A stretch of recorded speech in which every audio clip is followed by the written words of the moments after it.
लाखों में कोई एक ऐसा पॉलिटिशियन होगा जो अपने बच्चे को टिकट दिलाने की जगह किसी और के बच्चे को टिकट दिलाए। जब सही काम करना सबसे मुश्किल काम है और फिर भी आप सही काम करते हैं, उसको बोलते हैं एथिक्स। अर्जुन जो है ना, वो उसके इमोशन उसके रूट कॉज बन चुका था। उसकी मिजरी, उसके दुख के लिए टेम्परेचर बढ़ गया, रोंगटे खड़े हो गए, पसीने छूट रहे हैं, आंसू निकल रहे हैं, गांडीव छूट गया, हालत खराब हो गई, गला सूख रहा है, रोने लगा है अर्जुन। वो हालत कब रोए थे आप लास्ट टाइम, उसको याद करो आप। इमोशन होना ठीक है, इमोशनल होना नहीं। सेंटिमेंट होना ठीक है, सेंटिमेंटल होना नहीं। अर्जुन जो उसके साथ बुरा कर रहा है, अर्जुन उसके साथ भी बुरा नहीं करना चाहता। डिफरेंस है between what is right and what you like. और ये आम जिंदगी में बहुत होएगा आपके साथ। आज का जो चैप्टर है वो बड़ा कॉम्प्लिकेटेड चैप्टर है। ये आपकी जिंदगी से निकल के आएगा, देखना। एक आदमी ओनर बनता है जिम्मेदारी लेने से, सही निर्णय लेने से।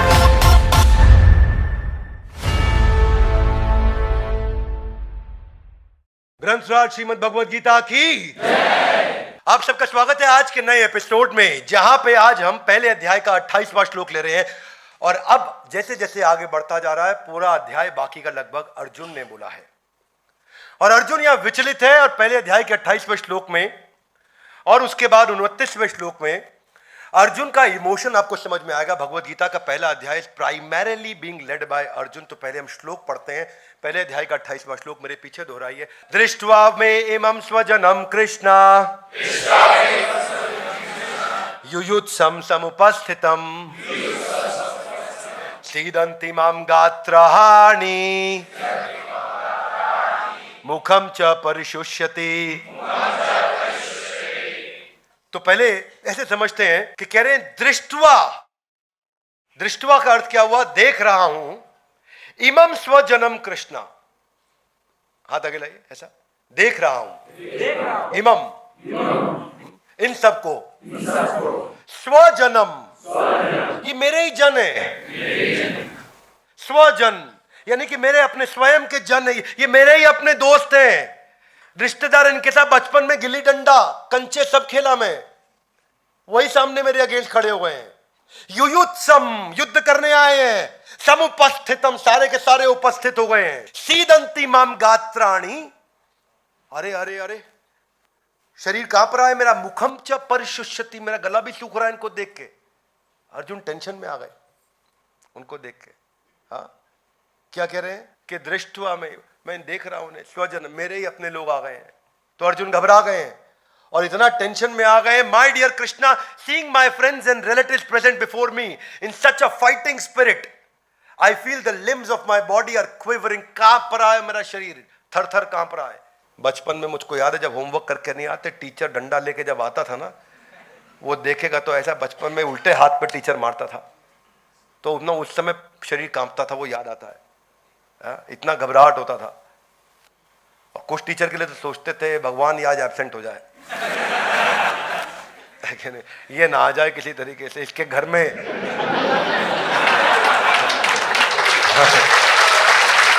क्यों? क्योंकि सीदंती माम गात्राणि मुखम च परिशुष्यति। अपना भी वही हाल होता था। लेकिन क्या है, अपना वो छोटा प्रॉब्लम था। अर्जुन का प्रॉब्लम बहुत बड़ा प्रॉब्लम है। इमेजिन कितना बड़ा प्रॉब्लम है। आप सोचो ना, मतलब अगर आप ही का सगा भाई चाकू लेकर के आपको मारने आ जाए, घर की सिचुएशन समझो, मतलब इसको मायोपिक देखते हैं थोड़ा, तो आपको लगेगा मेरा अपना खून, आपका अपना बेटा आपका हत्या करने आए, मेरा अपना बेटा, इसको मैंने पाला पोसा, आज मुझे मारने आया।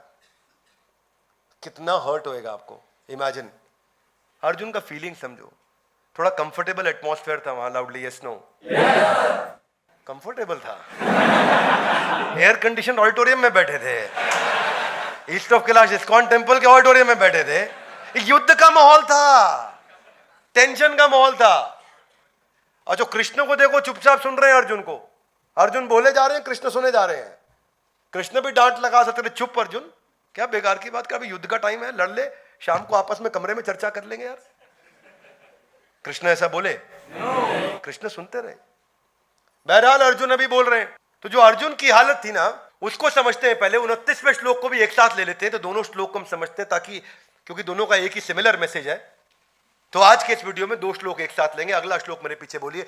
वे पतुश्च शरीरे में रोमहर्षश्च जायते गांडीवं संसते हस्तात् त्वक्च एव परिदह्यते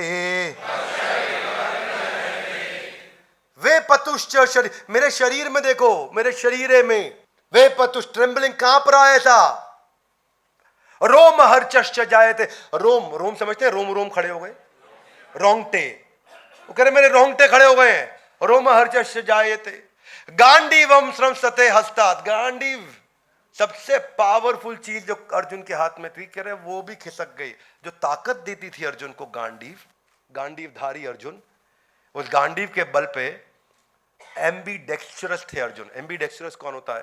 जो दोनों हाथ से तीर चला सकता है, इधर से भी तीर चला सकता है, उधर से भी चला सकता है, अनलिमिटेड तीर एक साथ चला सकता है, किसी भी परम्यूटेशन कॉम्बिनेशन में, ट्रिग्नोमेट्री के किसी भी एंगल के साथ में अर्जुन कहीं से भी तीर चला करके वायु के बवंडर तूफान को कंट्रोल कर सकते हैं।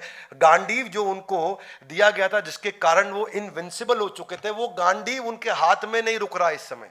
वो अर्जुन जो आंख बंद करके उल्टी परछाई पे मछली की आंख को भेद दे, वो अर्जुन जो सबसे ज्यादा इंटेलिजेंट माने गए हैं मिलिट्री आर्ट्स के अंदर, उनके पास गांडीव भी आ चुका और वो भी गिर रहा है नीचे।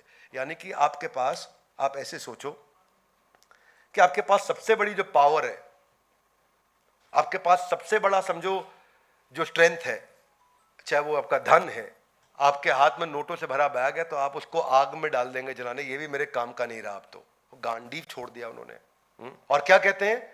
त्वक्च एव परिदह्यते, त्वक मतलब त्वचा, स्किन, तो मतलब मेरी स्किन जल रही है। सोचो उनका बॉडी टेम्परेचर कितना बढ़ गया होगा कि स्किन में आग लगी हुई है, जल रही है। कितना बॉडी टेम्परेचर, कितना भयंकर ज्वर, जिसको बुखार बोलते हो आप आम भाषा में। तो जब आदमी का ब्लड प्रेशर बढ़ता है, टेम्परेचर बढ़ता है, तो बॉडी जल रही होती है, गर्म होती है, ठंडी पट्टी रखते हैं। समझ रहे हैं मेरी बात को? तो अर्जुन का इमोशन समझो आप, ये इमोशन जो अर्जुन का, my whole body is trembling, my hairs are standing on the end, my bow Gandiv is slipping from my hand and my skin is burning. तो अर्जुन की फीलिंग समझिए पहले अध्याय में क्या हो रहा है। भग ये युद्ध से पहले का सिचुएशन है। सो अर्जुन युद्ध नहीं करना चाहते थे। तो अर्जुन नेचुरली, अर्जुन ठीक ही कह रहे हैं एक तरह से। Would you agree with me? Yes no? Hey guys come on loud, yes no? No, बिल्कुल गलत कह रहे हैं अर्जुन। आप कह सकते हो क्यों भाई, लड़ाई कराओगे बिंद्रा जी? वो तो लड़ाई को मना कर रहे हैं, तो उसमें गलत क्या है? गलत है। हाथागिलाई क्यों? देखो मैं इसको ऐसे समझाता हूं, एक उदाहरण से समझाता हूं, तब पूरी बात समझ आएगी। नहीं तो फिर आपको ना, आपको एथिकल डिसीजन और इमोशनल डिसीजन के फर्क समझ में नहीं आएगा। क्योंकि इस चैप्टर का नाम आप कह सकते हो, इस वीडियो का नाम है ethical decision versus emotional decision. इस चैप्टर को ऐसे समझो आप, ethical decision versus emotional decision, तब आपको चैप्टर समझ में आएगा। पर एक मिनट के लिए लेते हैं, क्या इस हॉल में कोई व्यापारी है जिसकी टीम में 10, 20, 50, 100 आदमी काम करते हैं? कोई व्यापारी, बिजनेसमैन? तो खड़े हो जाइए। क्या नाम है आपका? सेवक नौटियाल। नौटियाल जी, अगर आपकी टीम में कोई रिश्तेदार है, इमेजिन करिए आपका बेटा बड़ा हो गया, आपके साथ कंपनी में काम करता है, और वो आप ही की कंपनी के अंदर एचआर में एक लेडी काम करती है, वो उसको जाकर के मॉलेस्ट करता है, रेप करने की कोशिश करता है, तब क्योंकि वो आपका बेटा है तो आपको उसे माफ कर देना चाहिए? Yes no? No. Come on, yes no? No. क्यों? Because it against the law and company policy also. आपका बेटा है, दैट डजंट मैटर ना। आपका भाई है, इस कंपनी ओनली, इस सन एट होम। हाँ, बाकी लोगों के लिए एग्जांपल सेट करना है कि मेरा कोई और भाई भी ना करे ऐसा। Yes, nobody should allow that ना। सुनिए सुनिए, वेरी गुड, एकदम फट से आपने डिसीजन ले लिया। क्या डिसीजन लिया? हाथागिलाई गलत तो यू हैव टू पनिश। गलत है, कम ऑन, गलत तो गलत है, गलत है। चाहे वो आपका भाई हो या कोई और एम्प्लॉई हो, दूसरा एम्प्लॉई होगा तो सजा दोगे, ऐसा ही भाई है तो उसको भी सजा दोगे, देनी होगी। बेटा है तो उसको भी सजा देनी होगी। यही तो मैं अर्जुन के लिए कह रहा हूं। अर्जुन का यही स्ट्रेस था उस समय। अर्जुन के जो सामने भाई हैं, जो बंधु हैं, उन्होंने हत्या भी करी, उन्होंने रेप भी किया, उन्होंने लूटपाट भी करी, और उन्होंने दूसरे की जमीन भी हथियाई।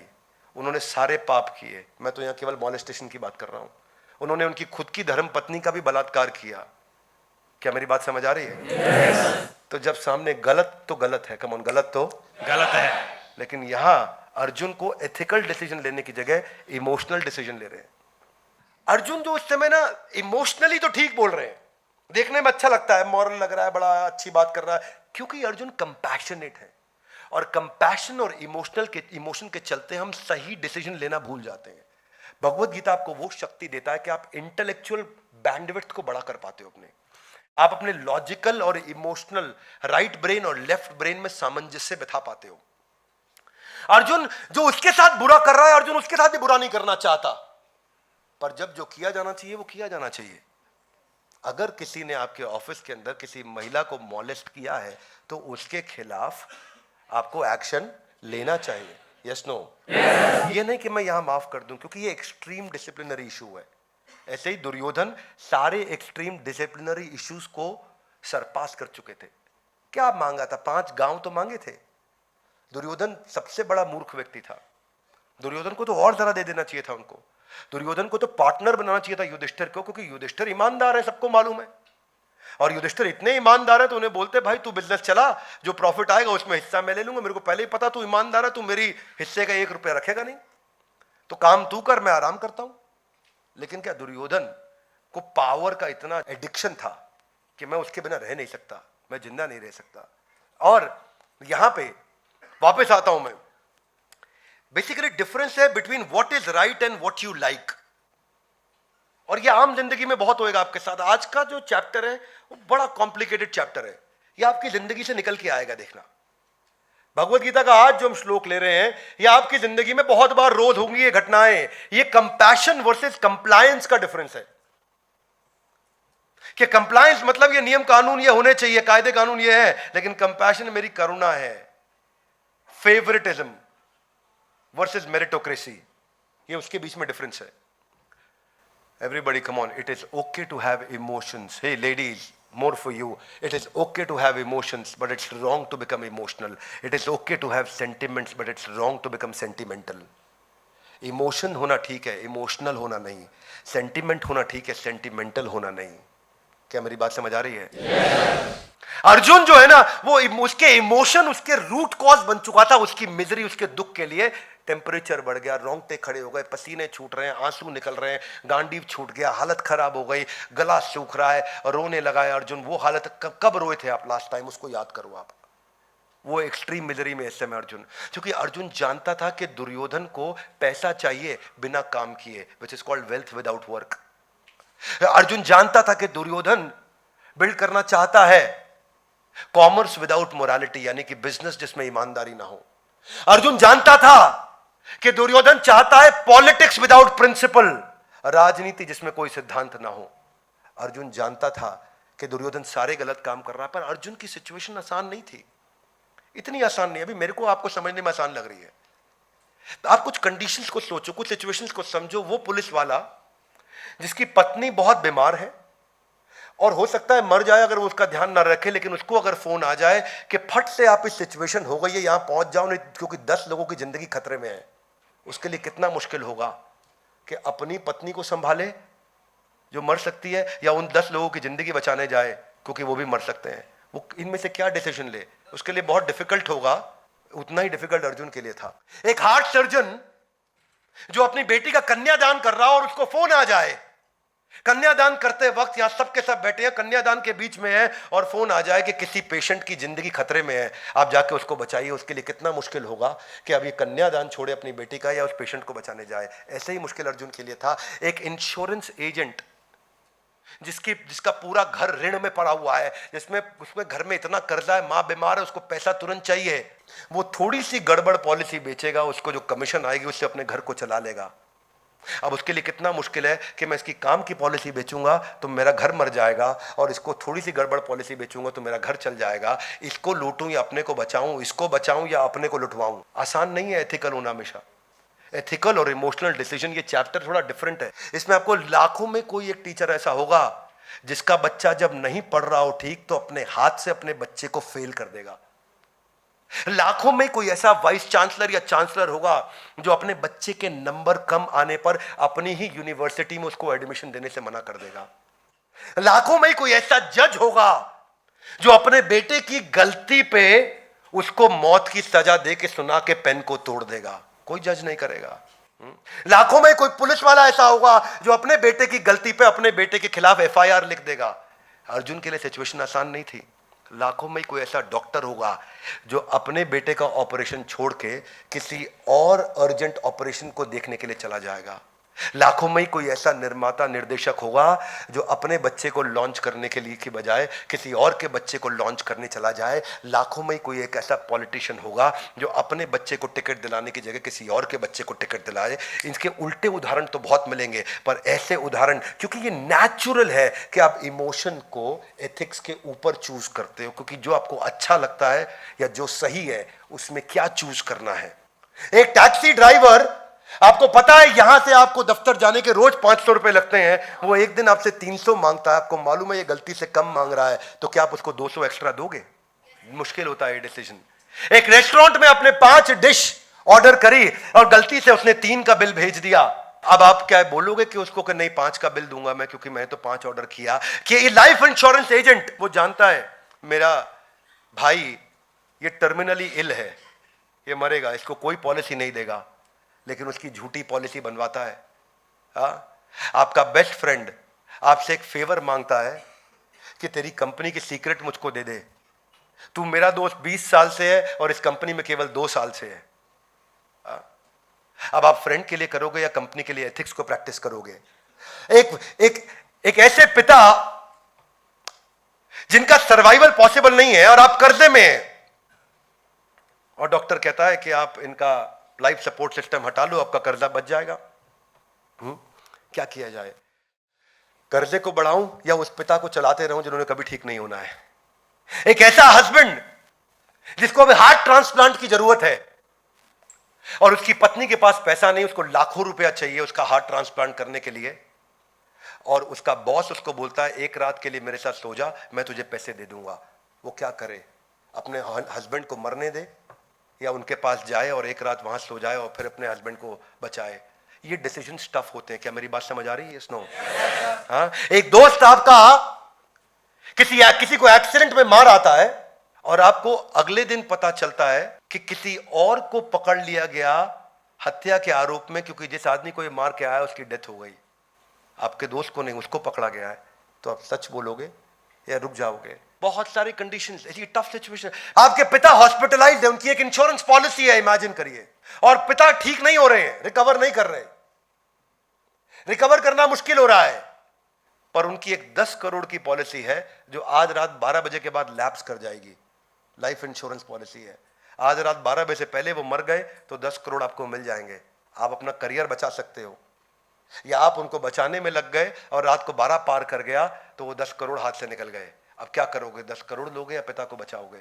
अर्जुन की सिचुएशन इजी नहीं थी, पर ये सब डिसीजंस लेने के लिए भगवत गीता में सिखाया गया है कि वैल्यूज जब सामने होना आपके क्लियर तो डिसीजन लेना इजी है, और जब वैल्यूज नहीं है, वैल्यूएबल्स आपके सामने हो तो डिसीजन लेना मुश्किल है। क्या मेरी बात समझ आ रही है? पहले ईमानदारी, बाद में दुकानदारी।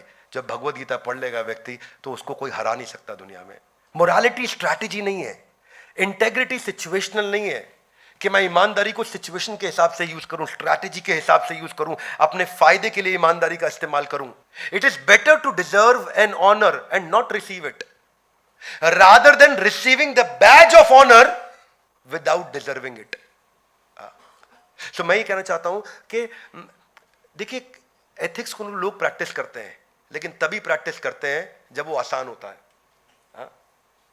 देखिए, इट इज एथिकल होना वो नहीं है कि when you are doing the right thing when there is no choice. Ethical होना तब है when you are doing the right thing, when doing the right thing is the most difficult thing and you are still doing the right thing. जब सही काम करना सबसे मुश्किल काम है और फिर भी आप सही काम करते हैं, उसको बोलते हैं एथिक्स। मेरे क्लाइंट हैं अग्रवाल जी, इनकी लॉजिस्टिक्स कंपनी है, ये इंडियन आर्मी में हुआ करते थे, हमारे प्रोफेसर भी है। कंपनी ठीक चल रही थी, एक दिन दोस्त इनके पास आया और बातचीत हो रही थी, तो वो भी इनके साथ आर्मी में कर्नल था, ये भी आर्मी में कर्नल थे। वो उनको बोला, यार अग्रवाल परेशान चल रहा हूं। बोला, क्या परेशानी है यार? वो नौकरी ढूंढ रहा हूं, कहीं नौकरी नहीं है मेरे पास, परेशान हूं। अरे तू तो मेरे साथ कर्नल था, तू नौकरी ढूंढ रहा है, क्यों परेशान होता है यार? तू आजा मेरी कंपनी में काम कर मेरे साथ। बोला, क्या बात करता है? हाँ यार आजा ना, जनरल मैनेजर ऑपरेशंस रखते हैं, तू ऑपरेशंस अच्छा संभालेगा, तेरा आर्मी में एक्सपीरियंस अच्छा रहा है। बोला, थैंक यू यार, तूने मेरे को इमीडिएटली नौकरी दे दिया यार, thank you, so nice of you. कुछ दिन हफ्ते महीने ठीक ठाक बीते, सब ठीक चल रहा था। तो अग्रवाल जी और ये रात को एक दिन 7:45 देर हो गई, अपने अपने केबिन से निकलते हुए अचानक मिले। तो दोस्त बोला, यार अग्रवाल आज एक बात दिल की कहना चाहता हूं। बोले बोल। बैठ यार, साथ में कुछ कॉफी पीते हैं। वाह यार अग्रवाल, एक बात बता, तूने और मैंने एनडीए के एग्जाम्स की तैयारी तो एक ही साथ करी थी ना, हाँ या ना? तू और मैं एनडीए एग्जाम इकट्ठे क्रैक करके आर्मी इकट्ठे एक ही दिन तो ज्वाइन किया था, हाँ या ना? तूने और मैंने इकट्ठे प्रमोशन ली थी, लेफ्टिनेंट कर्नल से कर्नल भी हम दोनों एक साथ बने थे, हाँ या ना? तू और मैं इकट्ठे वीआरएस लेकर के आर्मी से बाहर भी आए थे, हाँ या ना? आज तू कहां है? 2000 करोड़ की कंपनी का मालिक और मैं तेरी कंपनी में मामूली जनरल मैनेजर। ये किस्मत नहीं है तो और क्या है? ये किस्मत नहीं है तो और क्या है? तो अग्रवाल जी बोले, दोस्त मैं अपनी दोस्ती में ये बात लाना नहीं चाहता था, पर तूने आज ये बात छेड़ दी तो उसका जवाब जरूर दूंगा। जवाब सुनना चाहेंगे? सुनना चाहेंगे?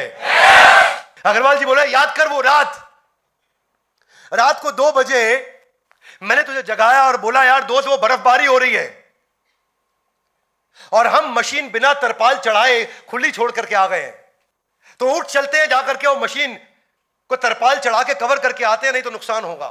तूने मना कर दिया। तूने कहा रात के 2 बज रहे हैं, इतनी बर्फ में 3 किलोमीटर कौन पैदल जाएगा और वापस 3 किलोमीटर कौन पैदल आएगा? सो जा, सुबह तरपाल चढ़ा दी जाएगी। मैंने फिर इंसिस्ट किया, गलती हमारी है, हमें जाना चाहिए। तूने कहा यार क्या बात करता है, इस समय जाएंगे इतनी बर्फ में? बीमार पड़ना है? तू इंपॉर्टेंट है, मैं इंपॉर्टेंट हूं या मशीन इंपॉर्टेंट है? सो जा, सुबह जाएंगे। मैंने फिर इंसिस्ट किया कि हमें जाना चाहिए, नहीं तो नुकसान हो जाएगा। तूने क्या जवाब दिया? किसका नुकसान होगा? ना तेरा नुकसान होगा ना मेरा नुकसान होगा, सरकार का नुकसान होगा। सो जा, सुबह तरपाल चढ़ा देंगे। मैं फिर इंसिस्ट किया, दोस्त तू नहीं माना, तू अपने कमरे में जाकर के सो गया और मैं रात 2 बजे उठा, बड़े बूट्स पहने, छाता लिया, धसती हुई बर्फ में पांव घुसा के 3 किलोमीटर पैदल गया। रात को जाकर के 3 बजे पहुंच के तरपाल चढ़ाई और फिर पांव में धसती बर्फ के अंदर वापस लौट करके आया और अपने कमरे में आके सोया। दोस्त वो दिन था और आज का दिन है। तू तब भी दोस्त, वो दिन था और आज का दिन है। तू तब भी एम्प्लॉय ही था, इसलिए तू आज भी एम्प्लॉय ही है, और मैं तब भी ओनर ही था, इसलिए मैं आज भी ओनर ही हूं।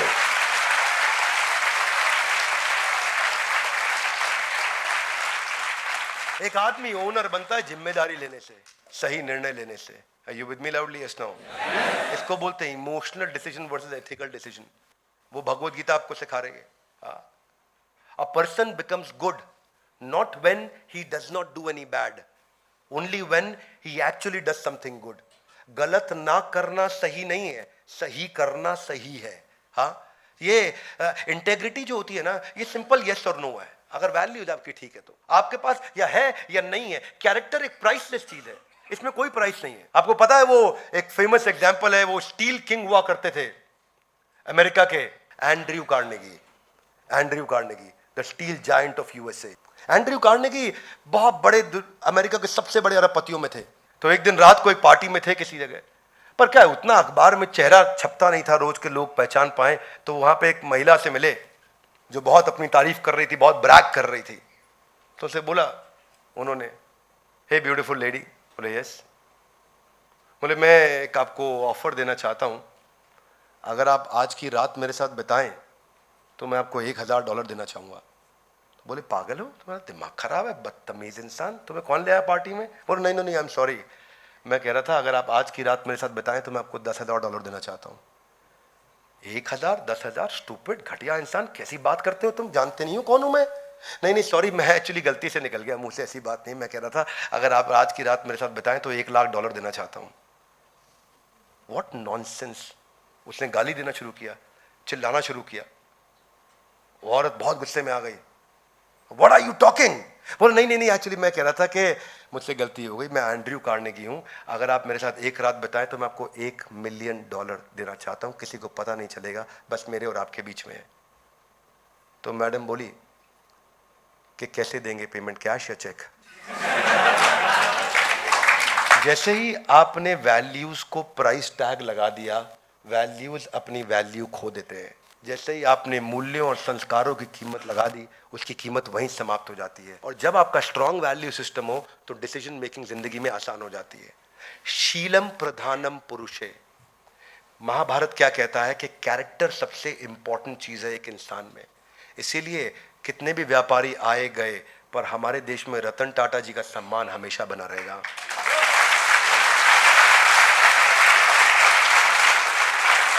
भगवत गीता एक ग्रंथ है कैरेक्टर का, मोरालिटी का, प्रिंसिपल्स का, वैल्यूज का। वे पतुश्च शरीरे में रोम हर्चश्च जायते गांडीवम, गांडीव खिसक रहा, इतना मेरा बुरा हाल हो गया। कैसे इमोशन जो होता है आपको अनस्टेडी बना देता है, कैसे वो आपको डिप्रेस स्टेट ऑफ माइंड में लेके जाता है। तो जो यंगस्टर यूथ इमोशनल होकर डिप्रेशन में चला जाता है, उनके लिए मैं मैसेज दे रहा हूं कि failing to face the fooling feeling, क्या failing to face the fooling feeling will make you face the permanent feeling. मैं समझाता हूं। फेलिंग टू फेस, आप फेल कर रहे हैं, फेस करना किसको? फूलिंग फीलिंग, वो फीलिंग जो आपको बेवकूफ बना रही है। अगर आप उसको ठीक नहीं किया, वो फीलिंग फूलिंग फीलिंग जो आपको बेवकूफ बना रही है, तो failing to face the fooling feeling will make you face the permanent feeling. आप परमानेंटली फेल हो जाएंगे अगर इसको नहीं किया संभाला तो। ये डाउन साइड है इमोशनल होने का कि आपकी डिसीजन मेकिंग एबिलिटी खत्म हो जाती है। ये डाउन साइड है कि आपके लॉजिकल रीजनिंग, लॉजिकल जो ब्रेन है वो स्लो हो जाता है। और ऐसे आदमी का पूरी दुनिया लाभ उठाती है। आपको पता है इमोशनल आदमी का हर आदमी फायदा उठा के चला जाता है। यस और नो? इमोशनल इंसान का हर बाजू वाला आदमी फायदा उठा लेता है। और ये जो इंसान है ये नंबर ड्रिवन माइंडसेट में फिट ही नहीं होता है, ये ओवर थिंकर है। और इसी की इसका stress, depression, lack of sleep, lack of diet, lack of hunger सब खत्म होता है। यही सिम्टम्स हैं एक इलॉजिकल पर्सन हो जाने के, जब वो लॉजिकल नहीं रहता। और वही श्लोक में बताया गया है, वे पतुश्च शरीरे में रोम हर्चश्च जायते। अगर ये अर्जुन ठीक होता तो भगवान उसको उत्तिष्ठ युद्धाय कृत निश्चय नहीं बोलते आगे चल के। तो ये आज का चैप्टर था हमारा, emotional decision versus ethical decision. इसको समझ पाना ये ग्रंथराज श्रीमद् भगवद गीता आपको सिखाती है। ये वो एक लर्निंग है, जिंदगी में सब छूट जाए, भगवद गीता की लर्निंग नहीं छूटनी चाहिए। यही मेरा आप सबको और पूरे देश को और हमारे सारे यूथ को, युवाओं को ये मैसेज है। इसीलिए मैं सबसे कहूँगा कि इस वीडियो को आप फैलाइए, लोगों तक पहुँचाइए, भगवद गीता पहुँचाइए, लोग पढ़ें और अपनी बुद्धि का विकास करें। ग्रंथराज श्रीमद् भगवद गीता की जय।